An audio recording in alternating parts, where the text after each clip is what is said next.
Hello, कैसे हैं आप लोग? उम्मीद करते हैं आप लोग बहुत ही अच्छा होंगे। चलिए, यहाँ पर आज हम लोग क्या करेंगे, मैट्रिक्स का डेफिनेशन करेंगे बाबू, ठीक है ना। तो मैट्रिक्स क्या है, इससे पहले वाले क्लास में, प्रीवियस क्लास में हम लोग किए थे कि मैट्रिक्स क्यों पढ़ते हैं, आखिर मैट्रिक्स को क्यों पढ़े, इस चीज को हम समझे थे इससे प्रीवियस क्लास में, ठीक है ना। प्रीवियस क्लास में हम लोग समझ चुके थे मैट्रिक्स क्यों पढ़ते हैं, ठीक है।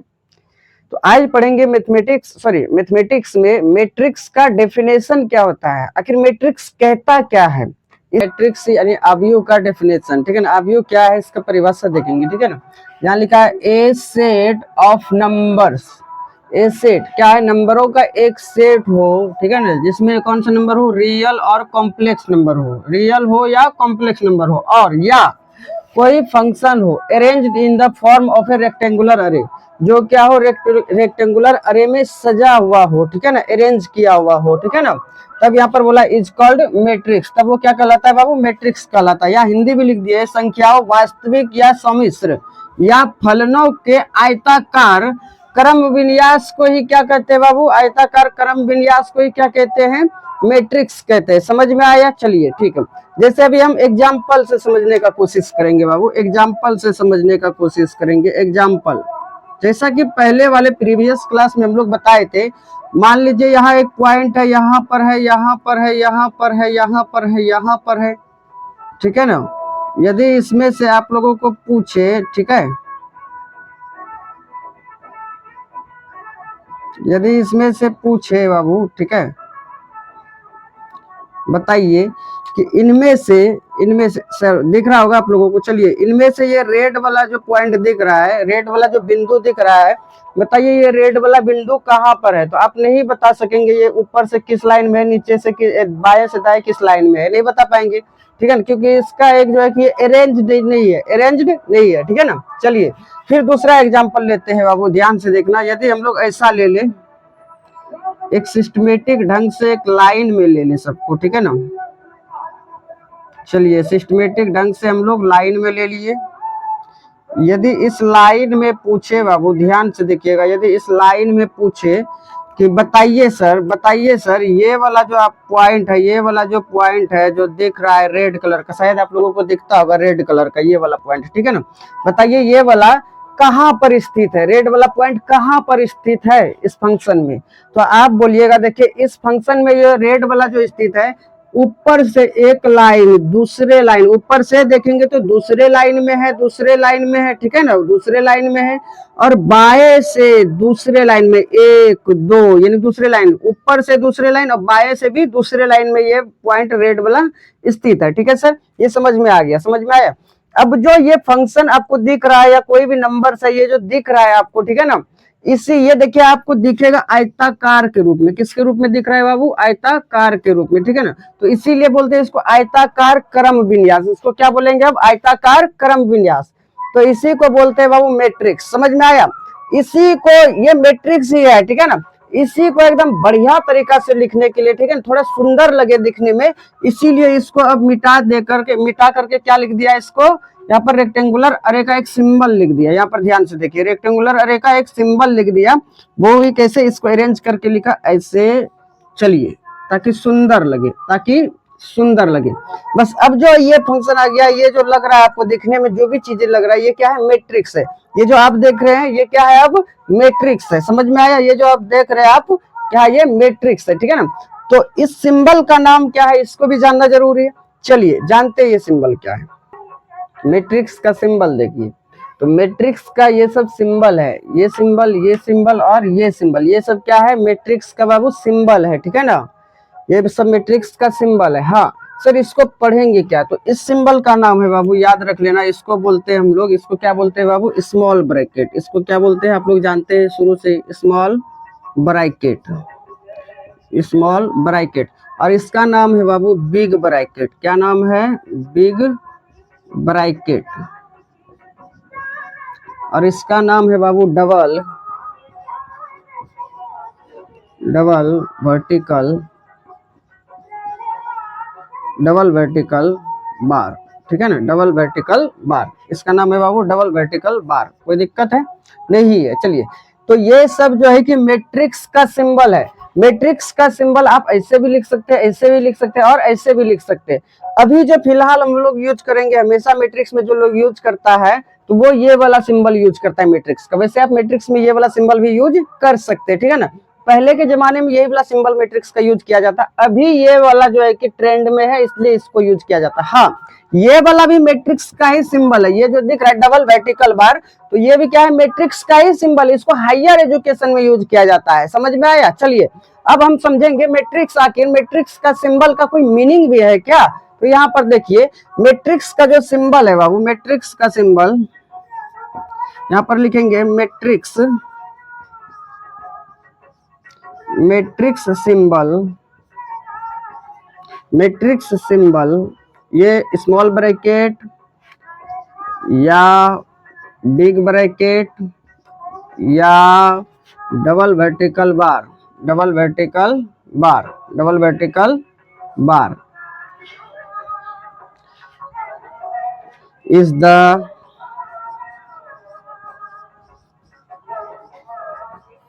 beauty of matrices। ठीक है, समझिए इसको। यहाँ पर बोला है matrix symbol small bracket, big bracket या double vertical bar is the beauty of matrices. ये क्या है बाबू, सिर्फ और सिर्फ मैट्रिसेज का सुंदरता को बताता है, ठीक है ना। ये सिर्फ और सिर्फ मैट्रिक्स के सुंदरता को बताता है, यानी मैट्रिक्स को अच्छा लगने के लिए, सुंदर दिखने के लिए इसका यूज किया जाता है, ठीक है ना। और इसका कोई खास मीनिंग नहीं है, इसका और दूसरा कोई मीनिंग नहीं है। सिर्फ और सिर्फ जैसे देखिए लड़कियां सुंदर लगने के लिए क्या करती है, मेकअप एकदम लिप लेती है कि नहीं है, मेकअप एकदम पूरा पोत लेती है मुंह में, उसी प्रकार मैट्रिक्स को सुंदर लगने के लिए ये सब जो है कि ये सब सिंबल का यूज किया जाता है। समझ में आया? चलिए अब देखते हैं मैट्रिक्स का सेकेंड डेफिनेशन। देखते हैं यहाँ पर मैट्रिक्स का सेकेंड डेफिनेशन। यहाँ बाबू लिखा है सेकेंड डेफिनेशन ऑफ मैट्रिक्स, यानी मैट्रिक्स का यहाँ पर लिखा है मैट्रिक्स, तो मैट्रिक्स का ये सेकेंड डेफिनेशन हो गया, यानी दूसरा परिभाषा हो गया मैट्रिक्स का, ठीक है ना, दूसरा डेफिनेशन हो गया मैट्रिक्स का। यहाँ लिखा है बाबू मैट्रिक्स इज ए क्या है, रेक्टेंगुलर अरेंजमेंट। मैट्रिक्स क्या है, एक रेक्टेंगुलर अरेंजमेंट है, ठीक है ना, जिसमें क्या हो सकता है, कोई भी नंबर्स हो सकता है या कोई भी फंक्शन हो सकता है। Present with rows and columns, जो क्या हो, रो और कॉलम के रूप में प्रेजेंट हो, ठीक है ना। मैट्रिक्स क्या है, एक रेक्टेंगुलर अरेंजमेंट है जिसमें कि कोई भी नंबर या कोई भी फंक्शन, ठीक है ना, रो या कॉलम में क्या हो, सजा हुआ हो, अरेंजमेंट के रूप में हो, ठीक है ना। विथ, यहाँ पर लिख दे with rows and columns is called, वही क्या कहलाता है बाबू, मैट्रिक्स कहलाता है, ठीक है ना, वही मैट्रिक्स कहलाता है। समझ में आया? चलिए अब समझते हैं मैट्रिक्स को किसके द्वारा डिनोट किया जाता है। तो आप लोग याद रख लीजिएगा matrix, matrix matrix is denoted bye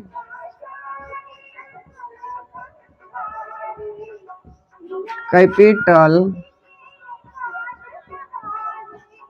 letters, capital letters A B C D E, sorry capital E, capital E to Z, to Z, ठीक है ना। यहाँ पर ध्यान से देखिएगा, ठीक है ना।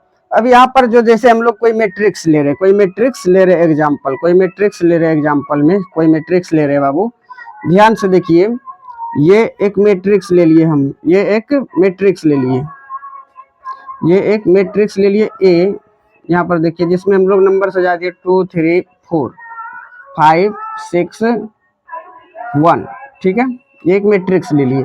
फिर यहाँ पर देखिए, अब आप लोग बोलिएगा सर मैट्रिक्स का तो डेफिनेशन दूसरा भी समझ में आ गया, लेकिन matrix is denoted by capital letters ABCD to Z, यानी मैट्रिक्स को capital letters ABCD to Z से ही डिनोट क्यों करते हैं, ठीक है ना। कोई जरूरी है मैट्रिक्स का इसका नाम देना? देखिए आपका जरूरी था क्या आपका नाम देना? ऐसे भी तो जीत सकते थे ना। जैसे मान लीजिए आप किसी 10 या 15 व्यक्तियों के ग्रुप में रहेंगे और कोई व्यक्ति आपको आवाज देना चाहेगा, आपको बुलाना चाहेगा, तो क्या बोलेगा, ऐ सुनो, उसको भेजो, वो बोलेगा किसको भेजे, उसको भेजो। अरे भाई साहब, इसको भेजो, उसको भेजो, 10 बार बोलते रहिएगा। उससे अच्छा यदि उस व्यक्ति का नाम है कुछ तो बोल दीजिएगा, आप राहुल को भेजो, मोहन को भेजो, सोहन को भेजो, किसी को भेजो, ठीक है ना, नाम बोल दीजिएगा अगर नाम रहेगा। उसी प्रकार जिस तरह व्यक्तियों का नाम रखा जाता है उसी प्रकार मैट्रिक्स का भी नाम रखा जाता है। समझ में आया? चलिए, जैसे यहाँ ये हो गया मैट्रिक्स ए और ये हो गया मैट्रिक्स बी। बी में देखिए क्या है, तो 2 4 0 6 7 9, ठीक है, ये भी एक मैट्रिक्स है। तीसरा है सी, सी भी एक मैट्रिक्स हो गया। जैसे यहाँ पर ध्यान से देखिए 3 4 0 6 9 8, ठीक है, ये भी एक मैट्रिक्स हो गया। अब आप यदि यहाँ पर ए बी सी नहीं लिखा रहेगा, आपको हम बोलेंगे बताइए मैट्रिक्स क्या है, मैट्रिक्स कितना दिया है, मैट्रिक्स में क्या है, क्या लिखा हुआ है मैट्रिक्स में, आप क्या बोलिएगा बताइए सर, किस मैट्रिक्स में क्या लिखा है, आप पहले तो बताइए किस मैट्रिक्स में। यहाँ मैट्रिक्स है, एक है ए, दूसरा है बी, तीसरा है सी, यानी 3 गो मैट्रिक्स। आप किस मैट्रिक्स के बारे में पूछ रहे हैं, आप पहले तो बताइए किस मैट्रिक्स के बारे में बात कर रहे हैं। तो हम बोलेंगे बाबू ए के बारे में नहीं, हम बी के बारे में बात कर रहे हैं। क्या क्या एलिमेंट है, यानी क्या क्या वस्तु उसमें रखा गया है मैट्रिक्स बी में। तो बोलिएगा सर 2 4 0 6 7 9, ठीक है ना। हाँ, इसीलिए नाम रखना जरूरी है कि आप उसको बढ़िया से एकदम बता सकते हैं, प्रेजेंट कर सकते हैं कि हाँ सर ये मैट्रिक्स बी है। जैसे हम बोलेंगे बताओ मैट्रिक्स बी कहाँ पर है, आप बोल दीजिएगा सर बीच में है। मैट्रिक्स सी कहाँ पर है, बोल दीजिएगा सर लास्ट में लिखा हुआ है। चलिए, समझ में आ गया मैट्रिक्स सिंबल क्यों यूज करते हैं, मैट्रिक्स का कोई भी कैपिटल लेटर से क्यों यूज करते हैं, समझ में आ गया। ठीक है, क्या आप लोग ये समझ पाते हैं कि मैट्रिक्स ये लिखा रहेगा तो क्या इसको मैट्रिक्स हम बोलेंगे सर। अच्छा बताइए, ये सब मैट्रिक्स है, आपको दिखा मैट्रिक्स है, आप लोग बताइए क्या ये भी मैट्रिक्स है, 2 3 4 6 2, क्या ये भी मैट्रिक्स है, क्या ये सब चीजों को पकड़ पा रहे हैं आप लोग, क्या नहीं, ये मैट्रिक्स नहीं है, ये मैट्रिक्स है, ये भी मैट्रिक्स है, ये भी मैट्रिक्स है। सर क्या इसका कोई भी कैपिटल लेटर नाम नहीं दिए इसीलिए ये मैट्रिक्स नहीं हुआ क्या, चलो आपका मन है ले लेते हैं, ये कैपिटल लेटर इसका डी नाम दे दिए, क्या ये मैट्रिक्स हो गया, नहीं हो गया ये मैट्रिक्स। मैट्रिक्स का एक ही शर्त है कि सर रो की संख्या सभी लाइन में, रो की संख्या क्या हो जाएगा बाबू, रो का जो एलिमेंट है, रो में जितना भी एलिमेंट पहले वाला लाइन में दूसरे वाला लाइन में भी उतना ही एलिमेंट होना चाहिए, यानी वस्तु होना चाहिए, तीसरे वाला लाइन में भी उतना ही वस्तु होना चाहिए, ठीक है ना। तो इसमें था 3 गो, एकरा में है 1 गो 2 गो, यानी 2 गो है, ठीक है ना। चलिए अब समझते हैं मैट्रिक्स किस रूप में लिखा रह सकता है। मान लीजिए ये एक पॉइंट है, ये एक पॉइंट है, ये एक पॉइंट है, यहाँ भी है, यहाँ भी है, यहाँ भी है, ठीक है, क्या इसको हम एक मैट्रिक्स बोलेंगे, हाँ सर बोलेंगे, क्योंकि इसमें रो 1 2 3, इसमें इस रो में भी 1 2 3, सब में एलिमेंट बराबर है, कॉलम में 1 2 3, चलिए इसमें भी 1 है, यहाँ पर ध्यान से देखिए इसमें 2 गो है, कॉलम में कई गो एलिमेंट है, 2 गो है, सेकेंड में क्या है 2 गो है, दूसरे में भी 2 गो है।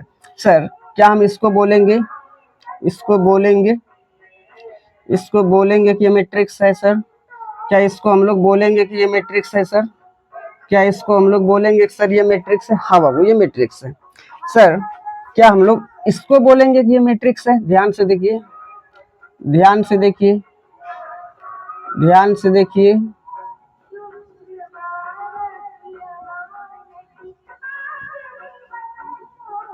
क्या सर हम इसको बोलेंगे कि ये एक मैट्रिक्स है, क्या इसको हम लोग बोलेंगे सर ये एक मैट्रिक्स है, हाँ बाबू ये भी एक मैट्रिक्स है। यदि रो में देखें टोटल पहले वाले रो में कितना एलिमेंट है, 1 2 3, दूसरे में 3, तीसरे में 3, चौथे में भी 3।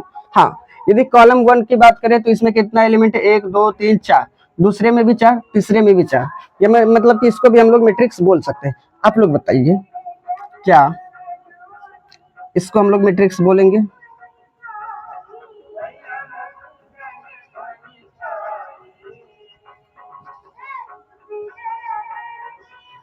क्या इसको हम लोग मैट्रिक्स बोलेंगे, क्या इसको हम लोग मैट्रिक्स बोलेंगे, क्या इसको हम लोग मैट्रिक्स बोलेंगे। ध्यान से देखो बाबू, पहले वाले यदि रो की बात करें R1 में 1 2 3, यानी कि 3 गो क्या है बाबू एलिमेंट है, दूसरे वाले रो में यानी R2 में 1 2 3, 3 गो रो है, चलिए 3 गो एलिमेंट है।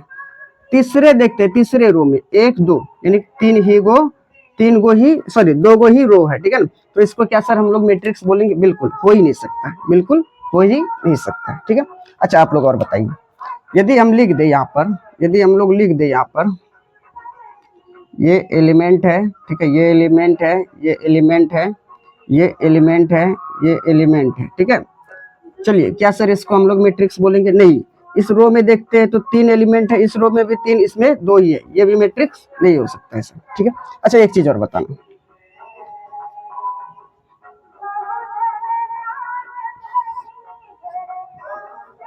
क्या सर मैट्रिक्स है? मैट्रिक्स है? मैट्रिक्स है ये? नहीं है। क्यों? क्योंकि ये एकदम हॉरिजॉन्टल सीधे लाइन में नहीं है, ये भी मैट्रिक्स नहीं हो सकता। अच्छा और बताइए सर, यदि हम लोग लिख दे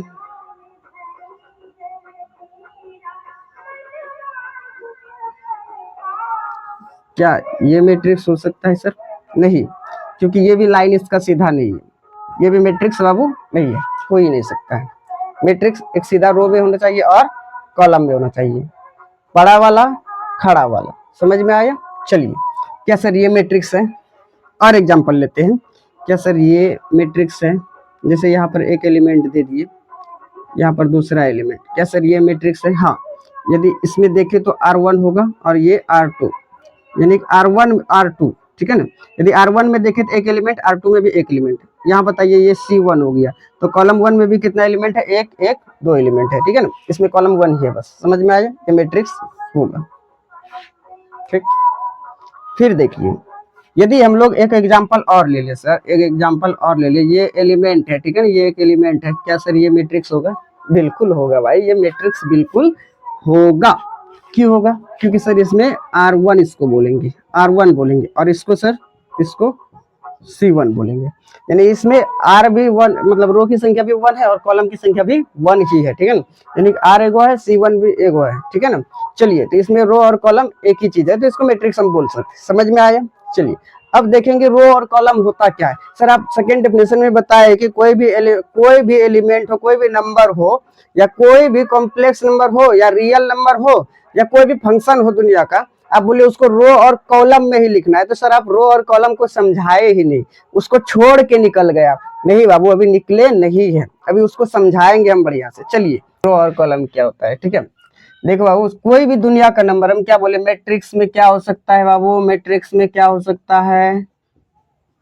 मैट्रिक्स जो है, मैट्रिक्स को हम लोग 2 ही तरीके से लिख सकते हैं, एक रो में दूसरा कॉलम में, ठीक है, एक रो में दूसरा कॉलम में, ठीक है। चलिए, अब यहाँ पर सर देखिए, कोई भी नंबर्स हो सकता है, कोई भी नंबर्स हो सकता है, चाहे वो नंबर क्या हो बाबू? रियल हो या कॉम्प्लेक्स हो, कोई भी नंबर हो सकता है, कॉम्प्लेक्स हो या कोई फंक्शन हो, ध्यान से देखो बाबू, नंबर्स में देखिए, मैट्रिक्स में जो हम नंबर लिख सकते हैं, नंबर लिखते हैं, वो रियल हो सकता है, कॉम्प्लेक्स हो सकता है, या इसमें कोई फंक्शन हो सकता है, या बाबू इसमें कोई भी फंक्शन दुनिया का हो सकता है, मैट्रिक्स में जो लिखेंगे। समझ में आया? चलिए, अब फिर क्या है, यहाँ पर देखिए, नंबर्स 2 टाइप में हम लोग लिख सकते हैं। बताइए पहला टाइप क्या है? बताइए। पहला टाइप जो है वो है हॉरिजॉन्टल लाइन, हॉरिजॉन्टल, और दूसरा जो लिखेंगे बाबू वो किसमें? ये लिखेंगे 2 टाइप से लिख सकते हैं किसी भी नंबर्स को, एक हॉरिजॉन्टल लाइन में, दूसरा वर्टिकल, वर्टिकल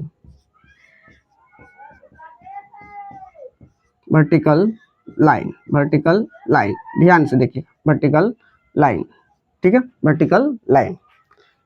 सर किसी भी नंबर्स को मैट्रिक्स में आप चाहे तो हॉरिजॉन्टल लाइन में लिख सकते हैं या तो वर्टिकल लाइन में लिख सकते हैं, ठीक है ना, ये दोनों लाइन में होना चाहिए, कोई भी नंबर्स या दुनिया का कोई भी फंक्शन, ठीक है। लेकिन सर आप बताइए कि हॉरिजॉन्टल लाइन और वर्टिकल लाइन क्या होता है, ये तो समझाइए। देखिए, हॉरिजॉन्टल लाइन का मतलब होता है जो पड़ा हुआ लाइन हो, ठीक है, और ये जो है वर्टिकल लाइन, इसका मतलब है जो खड़ा हुआ हो, मतलब हॉरिजॉन्टल का साफ मीनिंग है पड़ा हुआ, और वर्टिकल का मीनिंग खड़ा हुआ। इसका मतलब है सर, ये जो होगा हॉरिजॉन्टल लाइन होगा, ये किस रूप में होना चाहिए सर? इस तरह से पड़ा हुआ होना चाहिए, इस तरह से पड़ा हुआ होना चाहिए, इसको बोलेंगे हॉरिजॉन्टल लाइन। क्या बोलेंगे बाबू? हॉरिजॉन्टल लाइन, ठीक है ना, ये हॉरिजॉन्टल लाइन, इसको हिंदी में बोलते हैं बाबू क्षैतिज, हिंदी में क्षैतिज रेखा। हाँ सर, हाँ याद आ गया, 10th में पढ़े थे ऐसा, बहुत अच्छा बेटा। चलो, ये हॉरिजॉन्टल लाइन है, यानी क्षैतिज रेखा है, इसी को जो है कि मैट्रिक्स में क्या बोलते हैं बाबू? रो। तो जो भी नंबर्स हॉरिजॉन्टल लाइन में दिखे उसको क्या बोलेंगे? ये रो की संख्या है, ये रो है बाबू, ये रो में लिखा हुआ है, ठीक है। चलिए, फिर एंड, जब आपको दिखेगा कोई भी नंबर्स इस रूप में, ऊपर से नीचे की ओर या नीचे से ऊपर की ओर, तो इसको बोलते हैं बाबू वर्टिकल लाइन। क्या बोलते हैं? Vertical line. इसको बोलते हैं हिंदी में उदग्र। क्या बोलते हैं बाबू? उदग्र। अबे उदग्र तो बढ़िया से लिख दे। इसको बोलते हैं बाबू उदग्र रेखा। उदग्र रेखा, ठीक है ना। ये देखिए, अब देखिए उदग्र रेखा क्या होता है सर? हाँ, तो जो खड़ा वाला रहे उसको उदग्र बोलते हैं, यानी कि कॉलम, जो कॉलम को क्या बोलते हैं बाबू? कॉलम। हम तो जो भी नंबर से आपको हॉरिजॉन्टल में दिखे, पड़ा हुआ दिखे, ठीक है ना, पड़ा हुआ दिखे तो उसको बोलेंगे रो, और जो नंबर खड़ा दिखे तो उसको बोलेंगे कॉलम, यानी वर्टिकल लाइन को कॉलम में बोलेंगे, ठीक है ना। समझ में आया? चलिए, आपको समझ में आ गया रो और कॉलम किसको बोलेंगे, ठीक है। तो जैसे अब हम कोई एग्जाम्पल लेते हैं मैट्रिक्स का, कोई एग्जाम्पल लेते हैं बाबू मैट्रिक्स का। चलिए देखते हैं।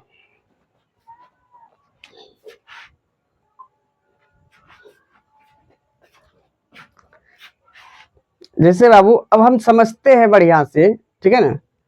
देखो बाबू, अब हम लोग समझते हैं बढ़िया से, ठीक है ना, कि रो क्या है। ये जो सर आप रो लिखे ये क्या है, और ये जो आप कॉलम लिखे ये क्या, इसको विस्तार से समझेंगे बाय द एग्जांपल, यानी इसको समझेंगे रो को। चलिए रो, अबे रो यार, रोता क्यों है तू? रो, इसको बाबू हिंदी में बोलते हैं पंक्ति। क्या बोलते हैं बाबू? पंक्ति। या इसी को कतार भी बोलते हैं, या इसी को कतार भी बोलते हैं। तो सर इसको समझते हैं, ठीक है। मान लीजिए ये कोई मैट्रिक्स है। ये क्या है बाबू? कोई मैट्रिक्स है जिसमें हम लोग एलिमेंट लिखे हैं 2 3 4 6 9 0, ठीक है। ठीक है सर, ठीक, एकदम बिल्कुल ठीक है। चलिए, आप लोग बताइए, क्या ये जो मैट्रिक्स है इसमें रो की संख्या कितनी है? ध्यान से देखिएगा, रो की संख्या हम क्या बोले? जो पड़ा हुआ लाइन में, देखिए पड़ा वाला लाइन में रो की संख्या होता है। चलिए, तो सबसे पहले हम लोग रो को समझेंगे। तो ये एक लाइन, इसको बोलेंगे बाबू R1। ये दूसरा लाइन, यानी इसको बोलेंगे बाबू R2। समझ में आया? तो आप लोग बताइए कि R1 में एलिमेंट कितनी है, यानी कि वस्तुएं टोटल कितनी रखी हुई है। वस्तुएं टोटल R1 में कितनी रखी है, R2 में भी वस्तुएं कितनी रखी हुई है, ये चीज बताना है, ठीक है ना। तो आप लोग बताइएगा। चलिए, यहाँ पर देखिए, यदि हम लोग लिख दे, इसलिए एलिमेंट ऑफ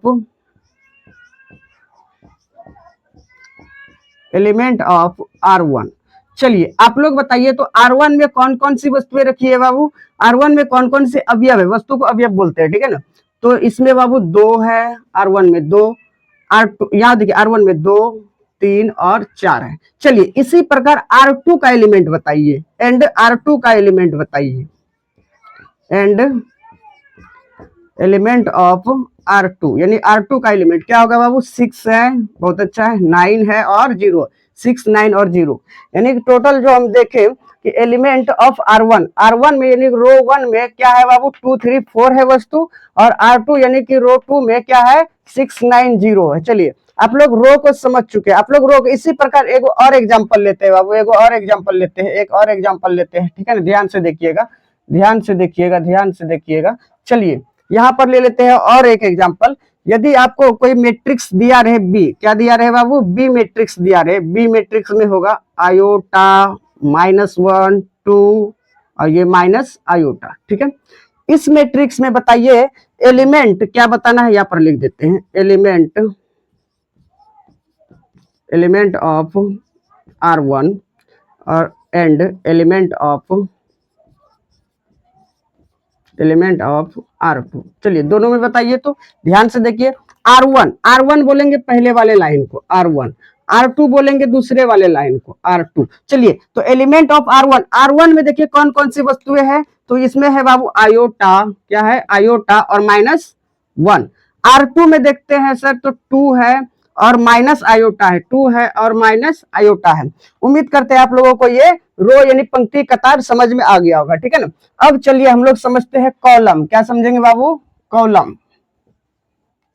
कॉलम, इसको बोलते हैं हिंदी में स्तंभ, इसको बोलते हैं हिंदी में स्तंभ, इसको बोलते हैं बाबू हिंदी में स्तंभ। समझ में आया? इसको बोलते हैं हिंदी में स्तंभ। स्तंभ नहीं दिख रहा है क्या? चलिए, अब दिखेगा। चलिए, हाँ, कॉलम को वो बाबू बोलते हैं हिंदी में, कॉलम को क्या बोलते हैं बाबू हिंदी में? स्तंभ बोलते हैं, ठीक है ना। मान लीजिए इसमें कोई मात्रा, इसमें कोई भी मैट्रिक्स है, हम सी ले लेते हैं। क्या ले लेते हैं बाबू? सी कोई मैट्रिक्स ले लेते हैं, सी कोई मैट्रिक्स ले लेते हैं। यहाँ पर है 2 3 4 5 6 3 6 0 1 एंड 9 ले लिए। चलिए इसमें बताइए सर, इसमें बताइए आपको कॉलम की संख्या बताना है, ठीक है ना। कॉलम कितने हैं टोटल, इसमें बताइए टोटल। पहले एलिमेंट कितना है, वस्तु कितना है, तो 1 2 3 4 5 6 7 8। इस मैट्रिक्स में टोटल 8 गो वस्तु है, 8 एलिमेंट है, ठीक है ना, 8 एलिमेंट है। तो इसमें बताना है कि कॉलम 1 में, ठीक है ना, कॉलम 1 में सर, कॉलम 1 में बताइए टोटल कितने वस्तु है। तो ये बाबू याद रखना, इसको बोलते हैं C1 यानी कॉलम 1। ये है C2 जो खड़ा दिखे, ठीक है ना, और ये है बाबू C3 और ये है बाबू C4। इसलिए हम लोग लिखेंगे, इसलिए यदि हम लिखना चाहेंगे बाबू एलिमेंट ऑफ C1 का एलिमेंट क्या है बाबू? 2 और 6 है। C1 का क्या है बाबू? 2 और 6। इसी प्रकार यदि C2 का एलिमेंट लिखना चाहे तो बाबू क्या है, जल्दी से बताइए? 3 0। C3 का 4 1। चलिए C4 का बताइए एलिमेंट क्या है बाबू? C4 का 5 9। चलिए उम्मीद करते हैं आप लोगों को बढ़िया से समझ में आ गया, रो और कॉलम बढ़िया से समझ में आ गया होगा। रो किसको बोलते हैं? जो पड़ा वाला लाइन में दिखे उसको रो, और जो खड़ा वाला लाइन में दिखे उसको कॉलम बोलते हैं, ठीक है ना। उम्मीद करते हैं कि आप लोग एकदम बढ़िया से समझ चुके होंगे, ठीक है ना। तो कल के क्लास में हम लोग पढ़ेंगे ऑर्डर ऑफ मैट्रिसेज, ठीक है ना। ऑर्डर ऑफ मैट्रिसेज कल के क्लास में करते हैं। मिलते हैं नेक्स्ट क्लास में। Thank you.